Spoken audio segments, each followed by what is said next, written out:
శ్రీకాళహస్తిలోని సాంఘిక సంక్షేమ హాస్టళ్లు, స్పోర్ట్స్ కాంప్లెక్స్, ఆర్టీసీ బస్టాండ్ను శ్రీకాళహస్తి ఎమ్మెల్యే బొజ్జల సుధీర్ రెడ్డి తనిఖీ చేశారు. సాంఘిక సంక్షేమ శాఖ, ఆర్టీసీ శాఖల మంత్రులతో ఫోన్లో చర్చించి అభివృద్ధి పనులకు నిధులు మంజూరు చేయాలని కోరారు. శ్రీకాళహస్తిలోని సాంఘిక సంక్షేమ హాస్టల్ రూపురేఖలు మార్చే విధంగా ఆధునీకరిస్తామని, ఆర్టీసీ బస్టాండ్ మరమ్మతులు చేసి నూతన బస్టాండ్ ఏర్పాటుకు కృషి చేస్తామని ఎమ్మెల్యే బొజ్జల సుధీర్ రెడ్డి తెలియజేశారు. శ్రీకాళహస్తి డిగ్రీ కళాశాల మైదానంలో స్పోర్ట్స్ కాంప్లెక్స్ను ఎమ్మెల్యే బొజ్జల సుధీర్ రెడ్డి తనిఖీ చేశారు.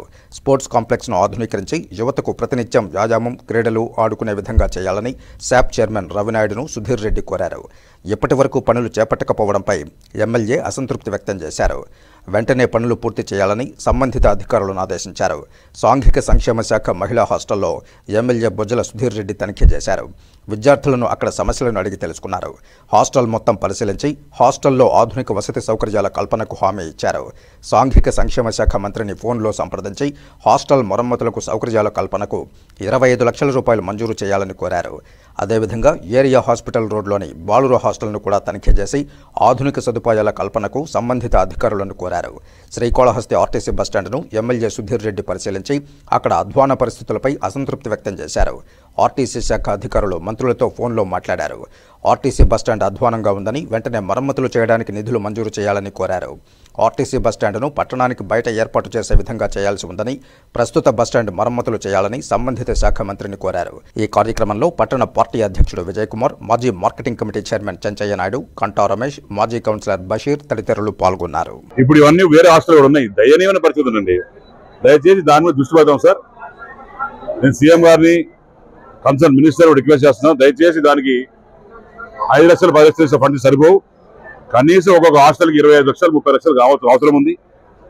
అప్పుడు కానీ doors, cracks, floorings, wash areas, bathrooms ఇవన్నీ కూడా రెడీ అయ్యే పరిస్థితి ఉండదు సార్.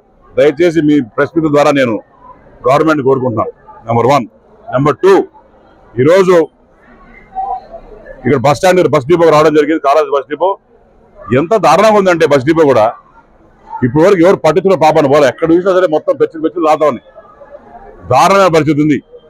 నేను మీ ద్వారా కోరుకునేది ఏంటంటే మంత్రి గారిని కానీ ఒక్క మంత్రి గారికి ఫోన్ చేస్తాను మాటలు. కాళహస్తి బస్ డిపోలో ఉన్నా అన్న, అందరం కూడా ప్రెస్ వాళ్ళు అందరు జనాలందరూ కూడా ఆశగా మీ మాట కోసం ఎదురు చూస్తున్నారు. దారుణమైన పరిస్థితి.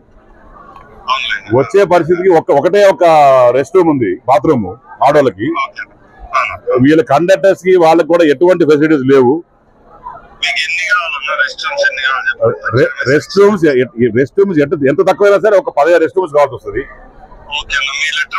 నేను లెటర్ పెడతాను. నెంబర్ 2 అన్న, ఇక్కడ సీలింగ్స్ అన్ని కూడా పెచ్చి పడిపోతున్నాయి.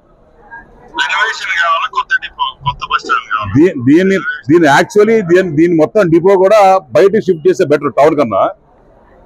ఇది డిలే అవుతుంది కాబట్టి రెన్యువేషన్ కొద్దిగా డబ్బులు కావాలి మనకి.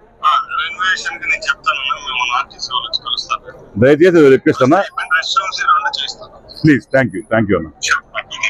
ఇది చిత్తశుద్ధి ఉన్న ప్రభుత్వం. మీ మంత్రి గారు చిత్తశుద్ధి ఉంది. ఇప్పుడే మీ మంత్రి గారితో మారడం జరిగింది.